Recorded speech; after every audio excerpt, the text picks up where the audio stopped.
സർക്കാർ ഉദ്യോഗസ്ഥരുടെയും സർവീസ് പെൻഷൻകാരുടെയും ക്ഷാമബത്ത ഈ വർഷം രണ്ടാമതും കൂട്ടിക്കൊടുത്തിരിക്കുന്നു. നേരെ മറിച്ച് നമ്മുടെ സാധാരണ ജനങ്ങളുടെ ക്ഷേമ പെൻഷൻ്റെ കാര്യം വരുമ്പോൾ യാതൊരു വർധനയുമില്ല. 2021 1600 ആയിരുന്ന ക്ഷേമ പെൻഷൻ ഒരു പൈസ പോലും വർദ്ധിപ്പിക്കാനായിട്ടില്ല. ഒന്നോർക്കണം, ആന്ധ്രാപ്രദേശ് പോലുള്ള സംസ്ഥാനങ്ങളിൽ 4000 രൂപയാണ് ക്ഷേമ പെൻഷനായി കൊടുക്കുന്നത്. എന്തുകൊണ്ടാണിത് സംഭവിക്കുന്നത്? ഒരു ഭാഗത്ത് ജീവിതം മുഴുവൻ നികുതി കൊടുത്ത് സർക്കാരിനെയും സർക്കാർ ഉദ്യോഗസ്ഥരെയും പെൻഷൻകാരെയും പുലർത്തുന്നവരാണ്, താങ്ങി നിർത്തുന്നവരാണ് സാധാരണ ജനങ്ങൾ എന്നോർക്കണം. അവരുടെ കാര്യം വരുമ്പോൾ സർക്കാർ പറയുന്നത് ഇത് ക്ഷേമ പെൻഷൻ എന്ന് പറയുന്നത് ഒരു അവകാശമല്ല, അത് ഔദാര്യമാണ് എന്നാണ്. ഇതാണ് സർക്കാർ ഹൈക്കോടതിയിൽ ബോധിപ്പിച്ചത്. അതായത് ഈ സർക്കാർ ഉദ്യോഗസ്ഥർ എന്ന് പറയുന്നവർ ആരാണ്? ചെറുപ്പം മുതൽ സ്കൂളിലും കോളേജിലും ഏറെക്കുറെ സൗജന്യമായി സമൂഹം പഠിപ്പിച്ചു വിട്ടവരാണ്.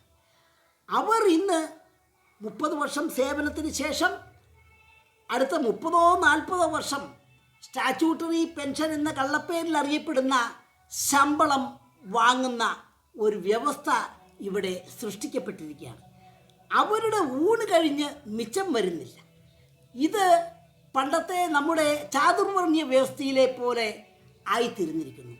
പഴയ ചാതുർവർണ്ണയ വ്യവസ്ഥയിൽ രാജാവിൻ്റെ കടമ ബ്രാഹ്മണരെ തീറ്റിപ്പോറ്റുക എന്നതായിരുന്നു. അതായത് ബ്രാഹ്മണരുടെ ഊണ് കഴിഞ്ഞ് എന്തെങ്കിലും മിച്ചമുണ്ടെങ്കിൽ മാത്രമേ മറ്റുള്ളവർക്ക് ഉള്ളൂ എന്നതാണ്. ഇന്നിപ്പോൾ വന്നു ഭവിച്ച് ഒരു പുതിയ ബ്രാഹ്മണ്യം സംജാതമായിരിക്കുകയാണ്. ഞാൻ 2012 ഇതിനെ സംബന്ധിച്ച് മാതൃഭൂമിയിൽ എഴുതിയ ഒരു ലേഖനത്തിലാണ് ഈ പുതിയ ബ്രാഹ്മണ്യം എന്ന കാഴ്ചപ്പാട് മുന്നോട്ട് വെച്ചത്. അതായത് ഇന്നത്തെ ബ്രാഹ്മണ്യത്തിൽ എല്ലാ ജാതിക്കാരും മതക്കാരും ഉണ്ട് എന്ന വ്യത്യാസം മാത്രമേ ഉള്ളൂ. അവരുടെ ഊണ് കഴിഞ്ഞ് ഒന്നും മിച്ചം വരുന്നില്ല എന്നുള്ളതാണ്. നമ്മുടെ സമൂഹത്തിൽ ഈ കാര്യങ്ങൾ തീരുമാനിക്കുന്നത് യഥാർത്ഥത്തിൽ നീതിയുടെ അടിസ്ഥാനത്തിലല്ല, വിലപേശലാണ് പ്രധാനം. വിലപേശലാധിഷ്ഠിത വർഗസമരമാണ് നമ്മുടെ നാട്ടിൽ നടക്കുന്നത്. അതായത് കൂടുതൽ വിലപേശൽ കഴിവുള്ളവർ കൂടുതൽ പൊതുവിഭവങ്ങൾ ഊറ്റിയെടുക്കുന്നു. സത്യത്തിൽ നീതിയായിരുന്നു ഇവിടെ നിലനിൽക്കുന്നതെങ്കിൽ നമ്മുടെ സർവീസ് പെൻഷൻകാർ എന്തായിരുന്നു ചെയ്യേണ്ടിയിരുന്നത്? അവർ പറയേണ്ടിയിരുന്നത്, വേണ്ട, ഞങ്ങളുടെ DA തൽക്കാലം തന്നില്ലെങ്കിലും സാധാരണക്കാരുടെ ക്ഷേമ പെൻഷൻ അത് 100 രൂപ വർദ്ധിപ്പിക്കൂ, അതിൻ്റെ കുടിശ്ശികയായി കിടക്കുന്ന ആ ഗഡുക്കളൊന്ന് കൊടുക്കൂ. ഇതായിരുന്നു അവർ യഥാർത്ഥത്തിൽ പറയേണ്ടിയിരുന്നത്. പക്ഷേ അത് പറയുന്നതിനുള്ള ആർജവവും അവർക്കില്ല. കാരണം അവർ പറയുന്നത് എന്താണ്? അത് സർക്കാരിൻ്റെ കടമയാണ്, ഞങ്ങൾക്കിതിൽ ഒന്നും ചെയ്യാനില്ല, ഞങ്ങളുടെ അവകാശം ചോദിച്ചു വാങ്ങുന്നു എന്നത് മാത്രമേ ഉള്ളൂ, ഞങ്ങൾ ആരുടെയും എടുത്തു കൊണ്ടുപോകുന്നില്ല. അങ്ങനെയല്ല, യഥാർത്ഥത്തിൽ പരിമിതമായ പൊതുവിഭവങ്ങളിൽ നിന്ന് ഒരു കൂട്ടർ കൂടുതൽ ഊറ്റിയെടുത്താൽ മറ്റുള്ളവർക്ക് ലഭ്യമാകുന്നത് കുറഞ്ഞു പോകും. ക്ഷേമ പെൻഷനുകൾ 1600 രൂപയിൽ തന്നെ തറച്ചു നിൽക്കുന്നതിൻ്റെ കാര്യം സർവീസ് പെൻഷൻകാരും സർക്കാർ ഉദ്യോഗസ്ഥരും കൂടുതലായി ഊറ്റിയെടുക്കുന്നത് കൊണ്ടാണ്. അപ്പോൾ ഈ സത്യം സാധാരണക്കാർ മനസ്സിലാക്കുന്നില്ല. അപ്പോൾ പരിമിതമായ പൊതുവിഭവങ്ങളെ നീതിയുടെ അടിസ്ഥാനത്തിൽ വിതരണം ചെയ്യുന്ന ഒരു പുതിയ വ്യവസ്ഥയിലേക്ക് നമ്മുടെ സമൂഹം മാറുന്നില്ലെങ്കിൽ ഈ കാര്യങ്ങളിൽ യാതൊരു വ്യത്യാസവും ഉണ്ടാകില്ല. നമുക്കൊന്ന് ഓർക്കാം, ഇടയ്ക്ക് നമ്മുടെ മദ്യത്തിൻ്റെയും അതുപോലെ തന്നെ പെട്രോളിൻ്റെയും മേൽ സെസ് ഏർപ്പെടുത്തി. എന്തിനു വേണ്ടിയായിരുന്നു? ക്ഷേമ പെൻഷനുകൾ കൃത്യമായി കൊടുക്കുന്നതിന് വേണ്ടി. പക്ഷേ അതിന് കഴിഞ്ഞില്ല. കാരണം സർക്കാരിനെ സംബന്ധിച്ച് ക്ഷേമ പെൻഷൻ ഒരു ഔദാര്യമാണല്ലോ, അത് തൽക്കാലം കൊടുത്തില്ലെങ്കിലും പ്രശ്നമില്ല. അപ്പോൾ സർക്കാർ ഉദ്യോഗസ്ഥരെയും സർവീസ് പെൻഷൻകാരെയും എങ്ങനെയും തൃപ്തിപ്പെടുത്തണം? തിരഞ്ഞെടുപ്പ് വരികയാണ്, അവരൊരു വോട്ട് ബാങ്കാണ്, അവരൊരു സമ്മർദ്ദ ഗ്രൂപ്പാണ്. അപ്പോൾ തിരഞ്ഞെടുപ്പിൽ ജയിക്കുക എന്നതാണ് നമ്മുടെ സർക്കാരിനെ സംബന്ധിച്ചിടത്തോളം പ്രധാനമായിട്ടുള്ളത്. ഇതിപ്പോൾ LDF സർക്കാരല്ല, UDF സർക്കാരാണെങ്കിലും ഇത് തന്നെ ചെയ്യുമായിരുന്നു. UDF സർക്കാർ ഇനി ഭരണത്തിൽ 2026 വരികയാണെങ്കിലും ഇക്കാര്യങ്ങളിലൊന്നും കാര്യമായ മാറ്റം പ്രതീക്ഷിക്കേണ്ട. അപ്പോൾ നമ്മുടെ സാധാരണ ജനങ്ങൾ ഇക്കാര്യങ്ങളെക്കുറിച്ച് അവബോധം ഉണ്ടാക്കി ഈ വ്യവസ്ഥയെ ചോദ്യം ചെയ്ത് തിരുത്തുക എന്നത് മാത്രമാണ് ഇതിനുള്ള പരിഹാരം. അതുകൊണ്ടാണ് ഞാൻ നിലവിലെ സ്റ്റാറ്റ്യൂട്ടറി പെൻഷൻ എന്ന ഈ വ്യവസ്ഥ പൂർണ്ണമായും എടുത്തു കളഞ്ഞ് ആവശ്യാധിഷ്ഠിത സാർവത്രിക പെൻഷനിലേക്ക് മാറുക എന്ന മുദ്രാവാക്യം ജനങ്ങളുടെ മുമ്പിൽ വെച്ചിരിക്കുന്നത്. ഇതല്ലാതെ കേരളത്തിൻ്റെ ധനകാര്യ പ്രതിസന്ധി പരിഹരിക്കാൻ യാതൊരു മാർഗവുമില്ല. കാരണം കടമെടുപ്പിന്മേൽ കർശനമായ നിയന്ത്രണം വന്നു കഴിഞ്ഞു. നികുതി പിരിക്കാൻ ഇറങ്ങുകയാണെങ്കിൽ അത് സാധാരണ ജനങ്ങളെ ബാധിക്കാത്ത നിലയിൽ പിരിക്കാൻ ഒക്കുകയില്ല. പ്രത്യേകിച്ച് അമേരിക്കയുടെ വ്യാപാര ഭീഷണിയും GST നിരക്കുകളിലെ കുറവുമൊക്കെ വരും നാളുകളിൽ നമ്മുടെ സംസ്ഥാനത്തിൻ്റെ വരുമാനം വളരെയധികം കുറയാനുള്ള സാധ്യതയാണ് ഉണ്ടാക്കിയിരിക്കുന്നത്. അപ്പോൾ എന്താണ് സംഭവിക്കാൻ പോകുന്നത്? പുതിയ ബ്രാഹ്മണർ, അതായത് സർക്കാർ ഉദ്യോഗസ്ഥന്മാരും പെൻഷൻകാരും ആയ പുതിയ ബ്രാഹ്മണരുടെ ഊണ് ഒരിക്കലും കുറയാൻ പോകുന്നില്ല. അവർക്ക് വിളമ്പി മാറ്റി വെച്ച് കഴിഞ്ഞ് വല്ലതുമുണ്ടെങ്കിൽ മാത്രമേ മറ്റ് കാര്യങ്ങൾക്കുള്ളൂ എന്നുള്ളതാണ് ആ സ്ഥിതി.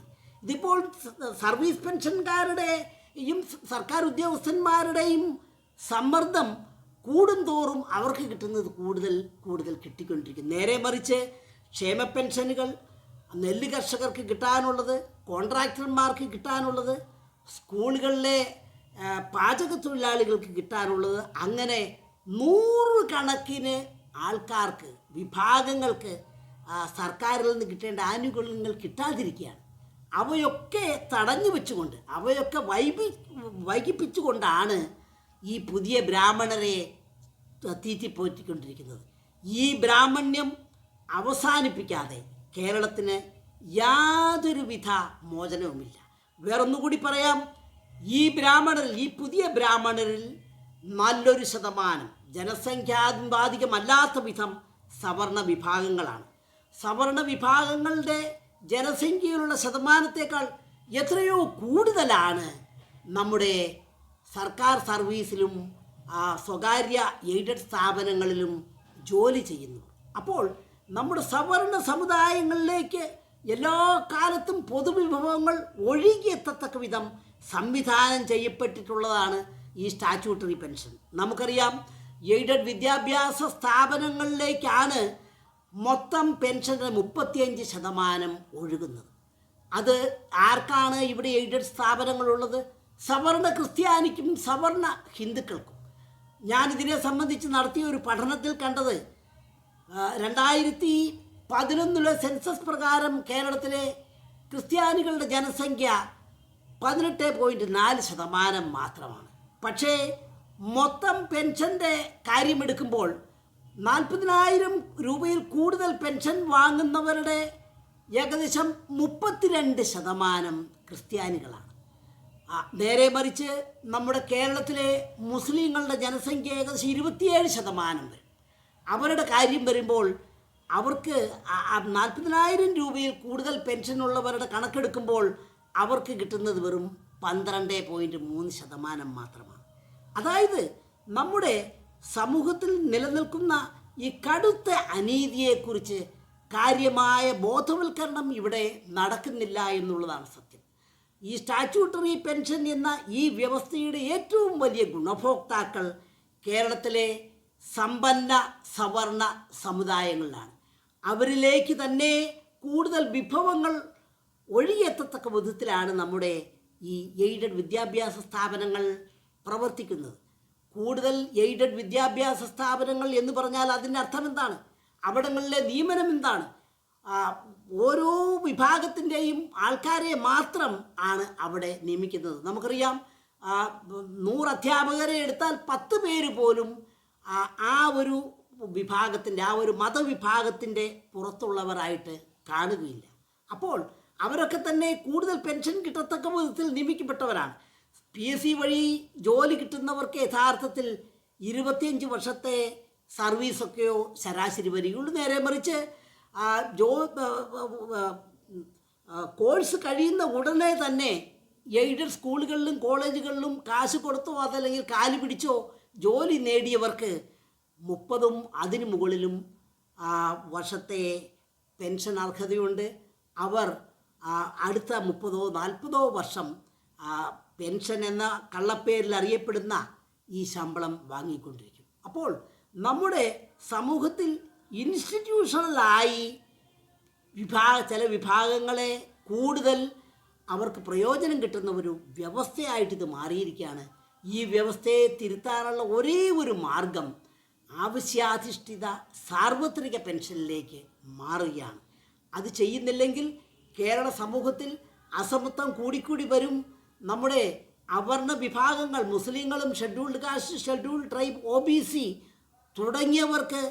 തുടങ്ങിയവരിലേക്ക് ഒഴുകിയെത്തുന്ന പൊതുവിഭവങ്ങളുടെ അളവ് ഓരോ വർഷവും കുറഞ്ഞു വരികയുള്ളൂ. അപ്പോൾ ഇതിനുള്ള പരിഹാരം ജനങ്ങൾ ചിന്തിച്ച് തീരുമാനങ്ങൾ എടുക്കണം. അവർ നിലവിലുള്ള വ്യവസ്ഥയെ ചോദ്യം ചെയ്യാൻ തയ്യാറാകണം. എല്ലാ കാലത്തും നികുതി കൊടുക്കാൻ മാത്രമല്ല, ആ നികുതിയുടെ പ്രയോജനം ആർക്കാണ് പോകുന്നത് എന്ന് തിരിച്ചറിയാനുള്ള ഉത്തരവാദിത്തം കൂടെ സാധാരണ ജനങ്ങളുണ്ട്. ചിന്തിക്കാത്ത ജനം വഞ്ചിക്കപ്പെടും, അല്ല വഞ്ചിക്കപ്പെട്ടുകൊണ്ടിരിക്കുന്നു.